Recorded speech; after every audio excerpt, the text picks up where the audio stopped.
The elevator in the old Manhattan brownstone let out a weary groan as it crawled its way toward the lobby. Lara Monroe glanced at the tarnished brass dial above the doors, willing it to move faster. It was already a little past 11, and her overnight shift at the university library was about to begin. When the lift shuddered to a stop to Flora's shirt, she sighed, tucked her navy cardigan tighter around herself, and decided to take the stairs. At 29, Lara had grown accustomed to the rhythm of her days, or rather, her nights. She worked while the city slept, came home in the pale hours of morning, and filled her free moments with books, tea, and tending to the neat row of potted plants on her window ledge. It wasn't glamorous, but it was steady, safe. She was halfway across the lobby when she saw Mrs. Hamill, the sprightly, silver-haired woman from the second floor, heading toward the door. "Hold that, please,"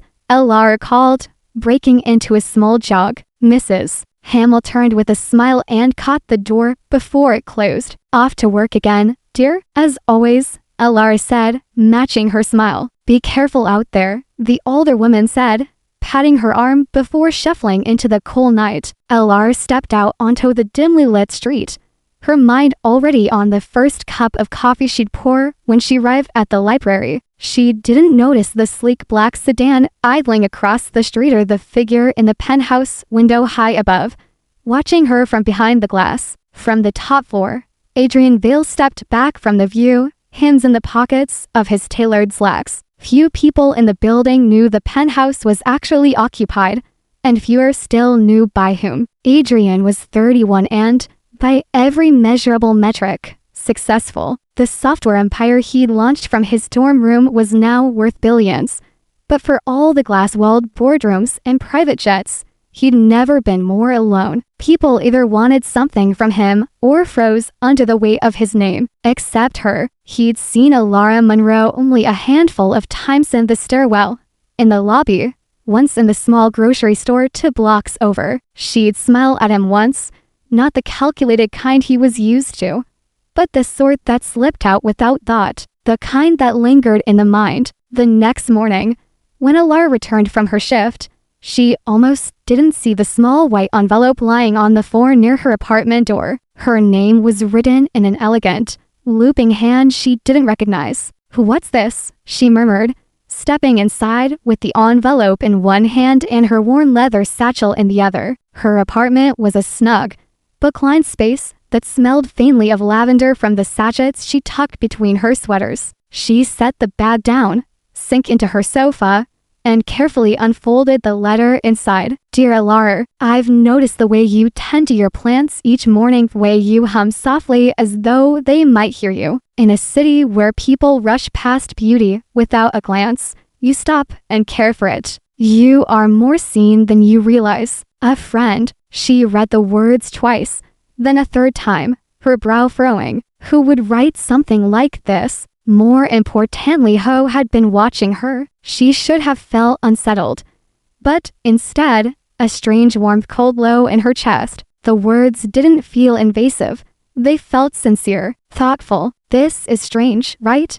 she asked aloud, glancing at Pip, her tabby, who had jumped onto the sofa beside her. Pip blinked slowly, the feline equivalent of a shrug. 2 nights later, another letter appeared. "Dear Lara, I saw you carrying a weathered copy of The Night Circus today. It's one of my favorites. The way Morgenstern writes about wonder how magic hides in plain sight reminds me of you. You are more seen than you realize. A friend." Lara found herself smiling despite her confusion. She had been carrying The Night Circuser comfort read for long, quiet nights at the library. Whoever was writing these letters noticed the smallest details, the sort most people overlooked entirely. Days passed, and more letters arrived. They spoke of the yellow scarf she wore when it rained, of the way she left crumbs for the pigeons in the park, of how she'd carried Mrs. Hamill's groceries up 3 flights of stairs without being asked. Each one ended with the same line, "You are more seen than you realize." The letters became something she both anticipated and dreaded. Each day, she checked her door as though expecting to find a little piece of herself reflected back in someone else's words. And each day, more and more,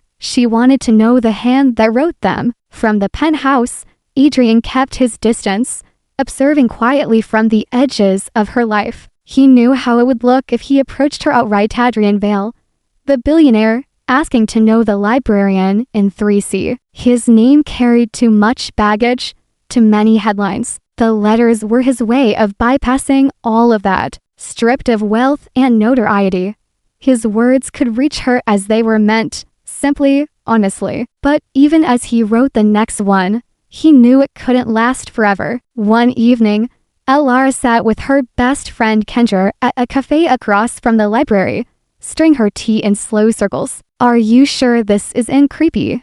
Kendra asked, arching an eyebrow as Elara handed over the latest letter. "I should feel that way," Elara admitted.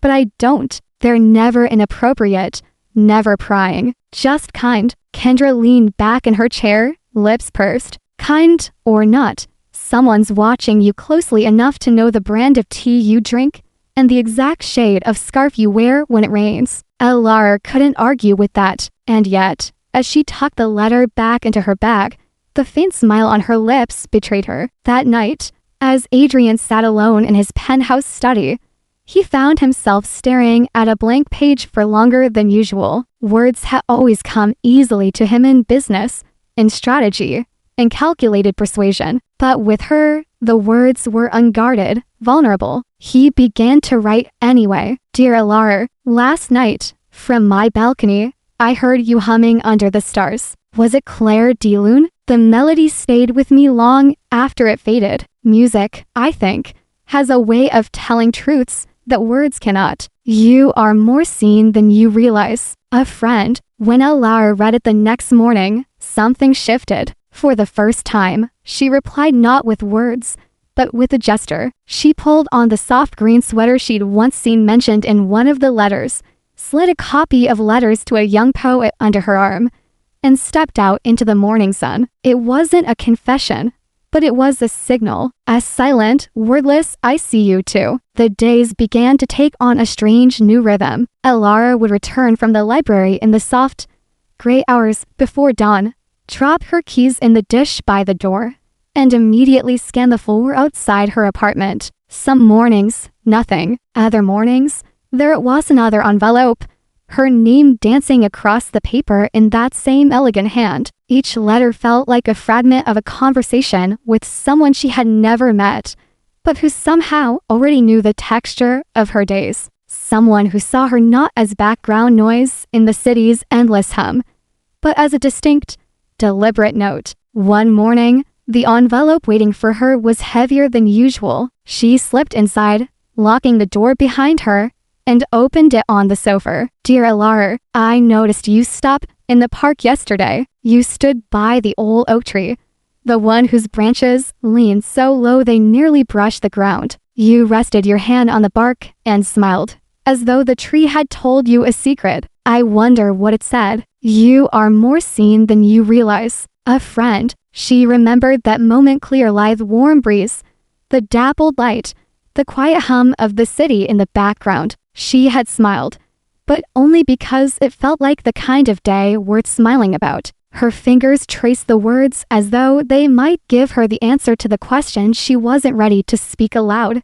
"Who are you?" Kendra was less patient. "You have to find out who it is," she said over coffee 2 days later. "This mystery guy, he could be anyone. A poet, a creep, a poet and a creep. I'm not sure I want to ruin it by finding out," Elara said, almost wistfully. "If I know his name, will the letters feel different?" "They might feel better," Kendra countered, leaning in. "What if he's ridiculously good-looking and completely smitten with you?" Elara laughed, shaking her head. "You sound like a romance novel." "Exactly," Kendra said. "And sometimes, those novels get it right." From the penthouse, Adrian had heard Kendra's voice once or twice in passing, drifting up from the street when the two women left together. He imagined their conversations about the letters, about him. He also knew this couldn't go on forever without a moment of truth. If he introduced himself as Adrian Vale, she would see the name, the net worth, the public image built on polished interviews and carefully staged photographs. she would see the world he inhabited, not the man who had been quietly memorizing the slope of her smile from afar. The letters were his shelter from that inevitability, but even shelters had to open their doors eventually. 2 weeks after the first note had arrived, Elar came home to find an envelope, and like the others, the paper was the same. But inside was more than just a letter. Her breath caught when she tipped the contents into her palm, and a small silver key slid into view. The letter read, "Dear Elar, by now, you may have guessed that I live closer than you think. I had planned to tell you in person, but circumstances have a way of rushing our plans. My name is Adrian. I'm the one who has been writing to you, and I would like to meet you properly, without paper between us. If you're willing, I'll be waiting in the rooftop garden tomorrow at sunset. This key will take you there. You are more seen than you realize. Adrian." Elar sat back, staring at the letter, her pulse thrumming in her ears. Adrian. She rolled the name round in her head like it might reveal something about him. The rooftop garden. She'd never been to the top floor, never had a reason. Pip jumped onto her lap, nudging her hand as though sensing her hesitation. "What do you think?" she asked him. The cat yawned. That night, she barely slept. The letter lay on her nightstand, the key beside it catching glints of light each time she turned restlessly in bed. By morning, the building buzzed with an energy that had nothing to do with her. News trucks idled outside, cameras pointed at the entrance. On her way out for her shift, she overheard the doorman speaking to another tenant. "Yes, it's true, Adrian Vale. The Adrian Vale. Been living in the penthouse all this time." Someone from his company confirmed it. The name hit her like a soft blow to the chest. She'd seen his face on the covers of business magazines now, and then always in tailored suits, always with that unreadable expression of someone used to winning. The billionaire upstairs. Her mind whirled. Was this all just a diversion for him? An eccentric pastime for a man bored with boardrooms? Or was there something real in those letters? From his study, Adrian watched her navigate the reporters,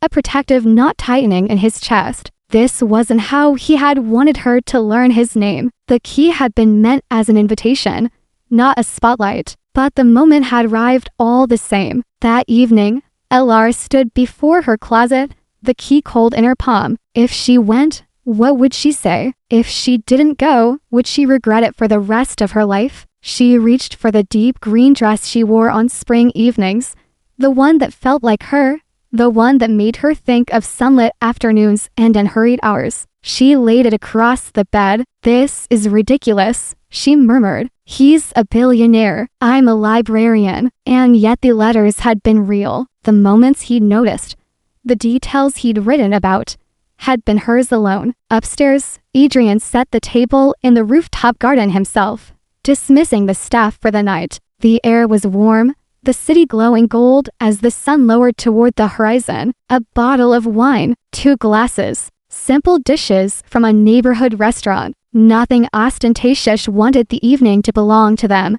not to his wealth. He kept glancing toward the door, wondering if the key would turn in the lock, wondering if she would trust him enough to step inside. The elevator ride to the top floor felt both too short and far too long. Elar held the silver key tightly, the faint indent of its teeth pressing into her palm. When the door slid open, she stepped into a hallway she had never seen before, hushed, carpeted, and softly lit. At the far end was a single door marked roof access. Her heart thudded against her ribs as she slid the key into the lock. For a moment, she just stood there, breathing in and out.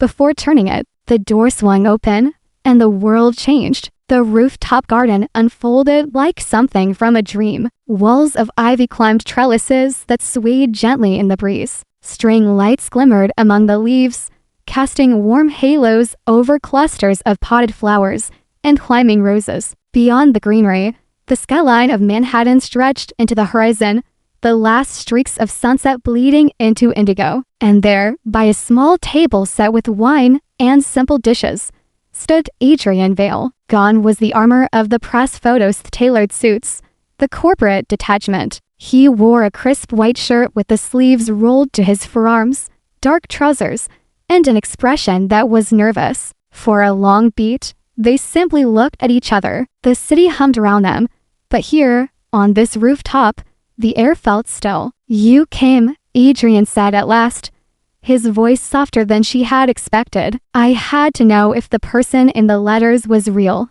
Elara replied, stepping just inside the door, but no further. "And the person who read them understood them, was she real, too?" he asked, a faint smile tugging at the corner of his mouth. Elara's own lips curved. Though she didn't answer, Adrian gestured toward the table. "Would you join me? No pressure. If at any moment you'd like to leave, you can." After a moment's hesitation, she crossed the garden and sat opposite him. The air between them felt turgid, not hostile, but fragile, like the moment before a bridge's first step. She spoke first. "Why me?" Adrian's gaze dropped briefly to his hands, then rose to meet hers. "Do you remember smiling at a stranger on the stairs about 3 months ago?" "I smile at lots of strangers," she said. "You were carrying a stack of books. I was coming down, head lowered, trying to disappear into myself. You looked right at me and smiled, not because you knew who I was,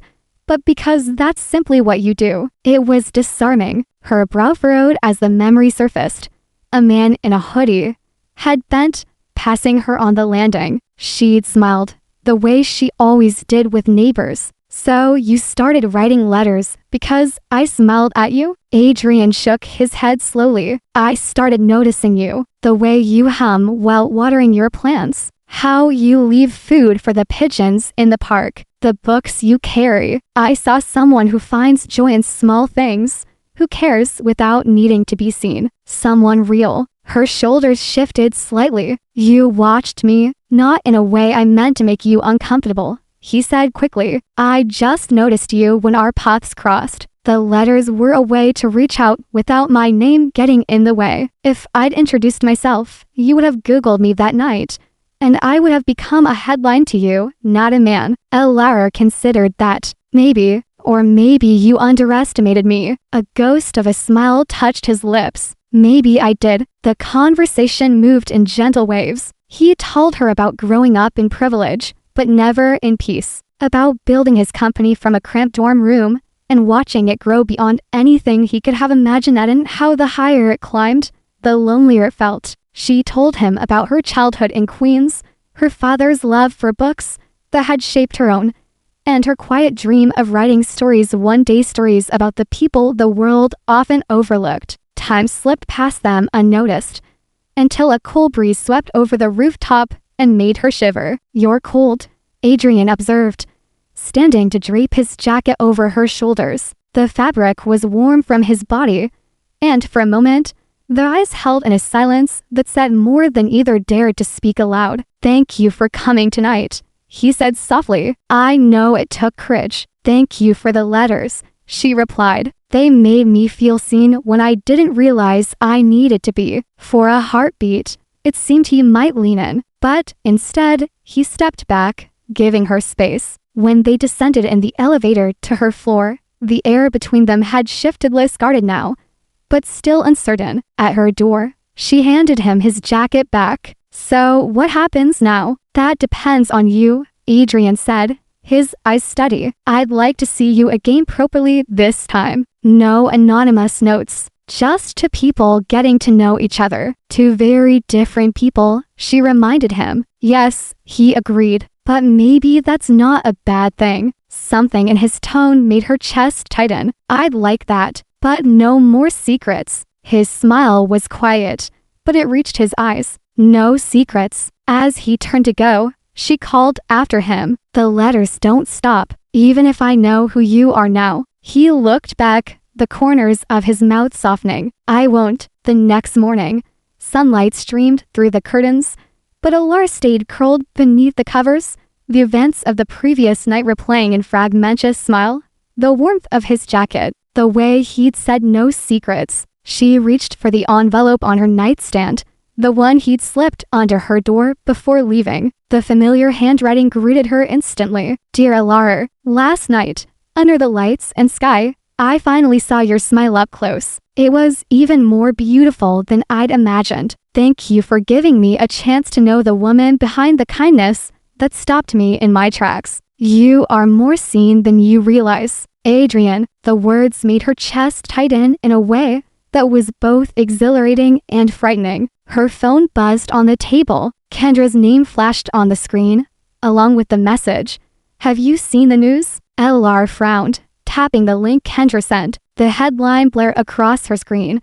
Billionaire tag visionary Adrian Vale's mystery woman. Her stomach dropped. Beneath the headline was a grainy photo of Adrian entering their building, the side of his face partially visible. The article was pure speculation, quoting sources close to the billionaire who hinted he'd been spending time with a woman not from his usual circles. They don't know it's me yet, she murmured to Pip, who sat blinking on the windowsill. But they will. The call from Adrian came minutes later. Elar, his voice was taut. I'm so sorry. I didn't expect this so soon. How did they even? Someone tipped them off. I've dealt with this my whole life.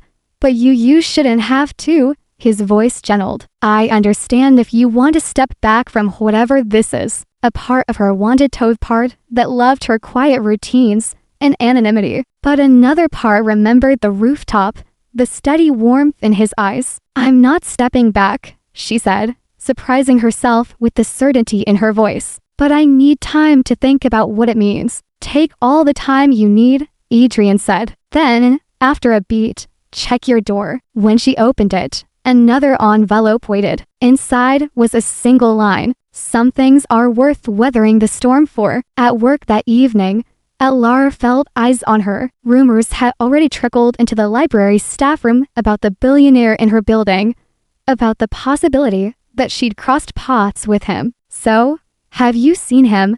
James from the returns desk asked as they shelved books together. Once or twice, she said lightly. What's he like? As arrogant as they say? She thought of the man who set his own table on a rooftop and poured her wine with hands that shook. He seemed normal. James smirked. Normal for someone worth billions. Maybe. When her shift ended, she stepped into the cool night to find a familiar black sedan waiting across the street. The passenger window lowered to reveal Adrian. Need a ride? She hesitated, glancing around. Won't people see us together? They will eventually, he said simply. We can be careful for now, if you want. She slid into the car. The interior was quiet, the hum of the city muted behind tinted glass.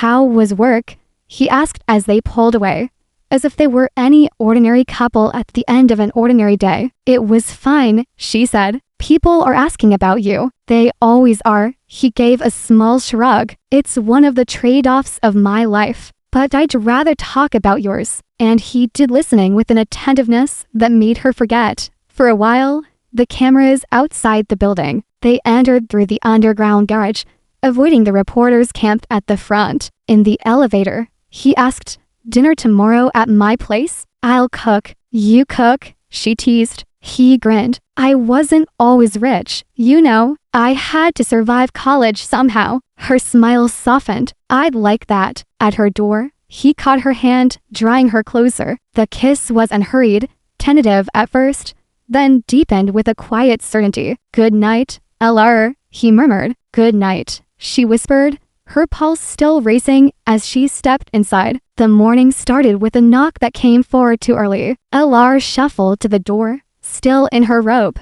and opened it to find Mrs. Hamill from downstairs standing there, clutching a glossy magazine like it was hot off the presses. Elar, dear, is it true? The older woman asked breathlessly. Are you dating Adrian Vale? Before Elar could answer, the magazine was thrust into her hands. The headline screamed from the cover. Billionaire's mystery woman revealed Adrian Vale's new love is an ordinary librarian. Below it was a crystal clear shot taken the night before. She and Adrian in his car, her profile visible in the passenger seat. Her mouth went dry. Where did you get this? It's everywhere. Morning shows. The internet, everyone's talking about it, Mrs. Hamill said, clearly thrilled by the gossip. Elara managed a thank you before gently closing the door, leaning her back against it. Pip patted over, tail flicking, as if to say, well, That's that. Her phone was already buzzing, texts from friends she hadn't spoken to in years,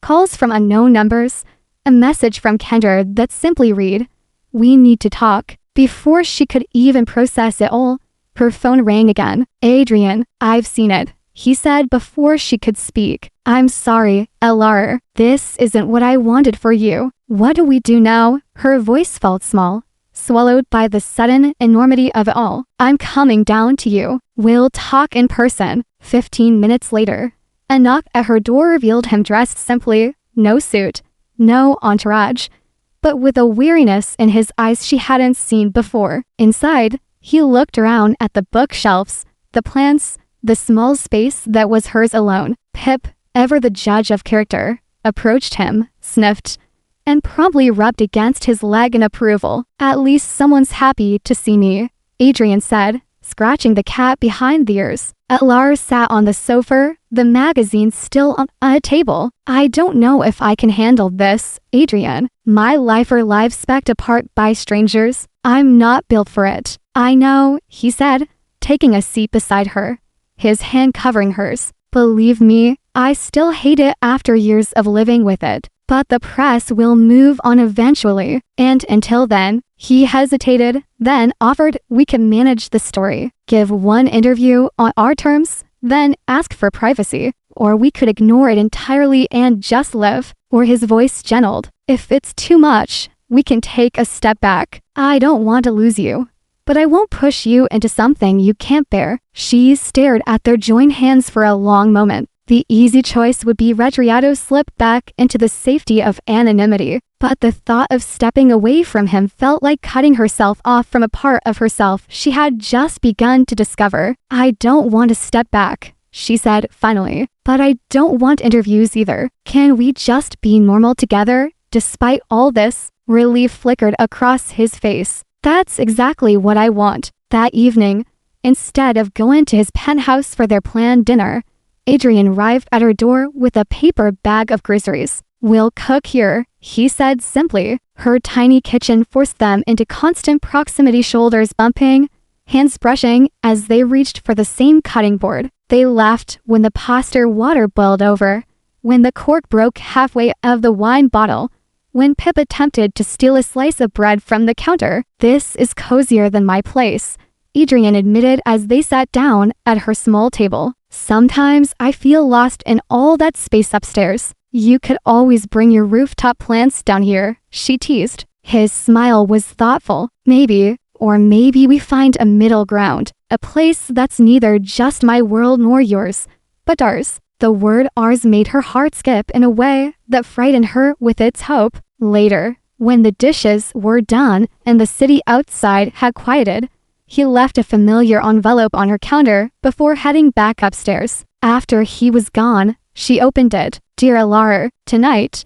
in your small kitchen, watching you move with such ease in a space that is yours, I realized something I've been searching for without knowing it. Home is not a place I've bought, or a view from a penthouse sights a feeling. And tonight, beside you, I found it. You are more seen than you realize." Adrian, the weeks that followed were a blend of warmth and strain. When they were together, Elara and Adrian slipped easily into a rhythm meals in her apartment, evenings spent on the rooftop garden, letters that still appeared at her door even though they now spoke daily. She kept the letters in a small wooden box beside her bed, rereading them when he was away. But the absences were becoming harder to ignore. "I'm sorry about tonight," Adrian said one evening, his voice tight on the phone. "The Tokyo team needs immediate decisions on the merger. I can't leave the office yet." Elara closed her eyes, staring at the dinner she'd made for two. "It's fine. I understand. Not more important than you,"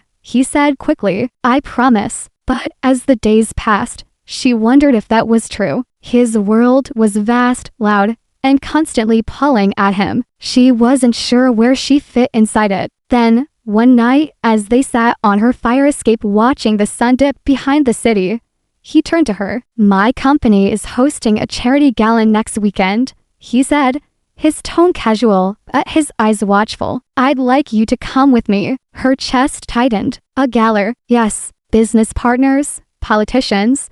The press, all the usual suspects, he admitted with a wry smile. But I don't want to go with anyone but you. She hesitated. That's a lot of attention, Adrian. I know, but I'm tired of hiding what we have. I want to walk into that room with you at my side. She searched his face, seeing sincerity there and maybe a touch of vulnerability. What would I even wear to something like that? Anything you want, he said. You'd be beautiful in anything. In the days leading up to the event, Kendra insisted on helping her shop. They settled on a deep blue gown that skimmed the floor, elegant without being ostentatious. Still, each time Alara looked at it hanging in her closet, it felt like a costume thing worn by someone who belonged in that world, not her. The night before the gala, a knock came at her door. Adrian stood there holding a small velvet box. I know tomorrow might feel overwhelming, he said, stepping inside. I wanted to give you this now. Inside the box was a delicate silver pendant in the shape of a key. It's a replica of the rooftop key I gave you, he explained, to remind you of how we began, and that no matter what happens tomorrow, what matters is between you snit what the world sees. Her throat tightened. It's perfect. Before she could say more, his phone rang. He glanced at the screen, irritation flickering over his features before he answered. This better be important, David. Alara watched as his face changed, annoyance giving way to sharp focus. When did this happen? Who leaked it? Adrian demanded. I'll be there in 20 minutes. He ended the call, slipping his phone into his pocket. There's been a security breach at the company. Sensitive information leaked to a competitor. Do you know who did it? She asked. I have my suspicions, he said grimly, but I need to deal with it tonight. She nodded. Go. We'll be fine for tomorrow. At the door, he paused. I promise I'll be back in time for the gala. After he left, Alara touched the pendant at her collarbone. Tomorrow she would step fully into his world for the first time. She only hoped she wouldn't lose herself in it. What she didn't know was that somewhere across the city, a woman from Adrian's past had her own plans for tomorrow night, plans that involved making sure Alara wouldn't stay in his world for long. Alara stood in front of her bedroom mirror, the deep blue gown flowing over her frame like liquid midnight. The silver rooftop key pendant rested against her collarbone, a small anchor in a sea of uncertainty. She had chosen a simple lepto, soft tendrils framing her face, and makeup that felt like her light, understated. Even dressed like this, she felt like an imposter wearing someone else's life. At exactly 7, a knock came at the door. Adrian stood there in a black tuxedo, perfectly tailored yet slightly rumpled at the shoulders as if the night before had been long. His gaze swept over her, and for a moment the tension in his face eased. You look, he exhaled, breathtaking. She managed a smile. You clean up pretty well yourself. The ride to the hotel was quiet at first. Adrian spoke of who they might see: senators, CEOs, actors she'd only seen on magazine covers. He squeezed her hand when he noticed her growing stillness. Just be yourself, he said softly. That's the woman I want beside me tonight. When they arrived, the curbside was a wall of flashing lights and raised voices. Photographers shouted his name, their cameras firing in rapid bursts. Adrian, over here. Who's your date? Miss, look this way. The flashes made her blink, but Adrian's arm around her waist was steady, guiding her up the steps and through the grand doors. The ballroom was a cascade of gold light and crystal chandeliers. A string quartet played near a sweeping staircase, and waiters moved through the crowd with trays of champagne. Alara, this is Senator Collins, Adrian said, introducing her to a distinguished man with a warm handshake. He's a supporter of our tech education programs. Lovely to meet you, my dear, the senator said. Adrian hasn't brought a date to one of these in years, so must be very special. The comment sent a flush to her cheeks. She barely had time to respond before another introduction followed. Then another. Adrian kept her close, his hand at the small of her back, a quiet reassurance in this unfamiliar sea of faces. You're doing wonderfully, he whispered when they had a moment alone. Everyone loves you. She tried to believe him, but she could feel the eyes on her, the assessing glances, the whispered exchanges she couldn't quite hear. "Adrian, darling." The voice was smooth, with a hint of something sharper beneath it. A woman in a red gown approached. Her blonde hair swept into a perfect twist, diamonds glittering at her throat and wrists. She placed a manicured hand on Adrian's arm. "Victoria," he said, his voice cooling a fraction. "I didn't know you were in town. I wouldn't miss your gala," she purred. Her gaze slid to Alara. "And this must be the librarian everyone's talking about." The way she said librarian was like a velvet trap barb. "Alara Monroe," Adrian said, his tone firm. "Victoria Evanger father was one of our earliest investors." "How quaint," Victoria replied with a thin smile. "I've always admired men who take an interest in helping people from simpler backgrounds." Alara kept her face neutral. "It's nice to meet you." Victoria's smile didn't reach her eyes. "We must catch up later, Adrian. I have fascinating thoughts about that Tokyo merger you're working on." With a final, lingering touch to his arm, she glided away. Alara turned to Adrian. "Who is she really?" "We dated briefly years ago," he said. "It ended badly. She doesn't always take endings well. She doesn't seem to think it's over." Alara said quietly. "It is," he assured her, but the shadow that had fallen over the evening remained. Dinner was served at a long, candlelit table. Alara was seated between Adrian and a well-known tech journalist who seemed far more interested in speculating about how she had caught Adrian than in the charity's mission. On Adrian's other side sat Victoria, leaning in far too often, her voice low as she spoke of people and events Alara had never heard of. "Are you enjoying yourself?" Adrian asked when Victoria was momentarily engaged elsewhere. "It's overwhelming," she admitted. "We can leave early if you'd like." Before she could answer, the event chairman announced Adrian's speech. He rose and crossed the stage, speaking passionately about the foundation's work bringing technology to underserved communities. Pride swelled in her chest as she listened. At this was the man she knew, the one who cared beyond contracts and profit margins.